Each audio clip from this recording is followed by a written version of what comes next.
हरे कृष्ण। एक आज गीता के एक श्लोक के ऊपर ही बोलने की इच्छा है। क्रोधात् भवति सम्मोहः, सम्मोहात् श्रुति विभ्रमः, स्मृतिभ्रंशात् स्मृतिभ्रंशात् बुद्धिनाशो, बुद्धिनाशात् प्रणश्यति। थोड़े उच्चारण में गलती हो सकती है। तो क्या है कि इसके ऊपर जो मैं संक्षेप में बोलना चाहूँगा कि क्रोध जो है वो आदमी का सबसे बड़ा दुश्मन है। क्रोध जब आता है ना तो कई बार उसके हम अधीन हो जाते हैं, और क्रोध के अधीन होने के बाद जो है क्रोधात् भवति सम्मोहः, हमको मोह हो जाता है।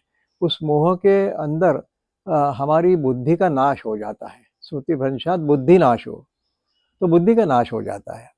जब बुद्धि का नाश हो जाता है तो आदमी के ऊपर हैवानियत छा जाती है, और फिर आदमी खुद अपने आप को कंट्रोल नहीं कर पाता है, और फिर अपने उसका जो मेंटल बैलेंस है वो खो जाता है। उस अवस्था में आदमी चिल्ला चोट, सामने वाले को अपशब्द भी कह सकता है, और ये झगड़ा हो सकता है, झगड़ा बढ़ भी सकता है। तो इसलिए ये है कि हमें क्रोध को कंट्रोल में रखना चाहिए। मतलब बनते कोशिश तो क्रोध को आने ही नहीं देना है।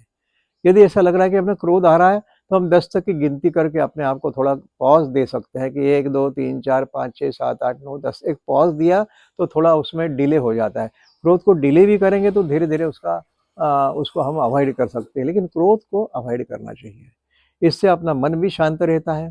क्रोध आने के बाद हो सकता है कि अपना बीपी भी बढ़ता होगा, और बीपी एक्सेस हो गया तो आदमी को अटैक भी आ सकता है। इसलिए मतलब क्रोध से शारीरिक हानि भी हो सकती है, इसलिए क्रोध से हमें बचना चाहिए।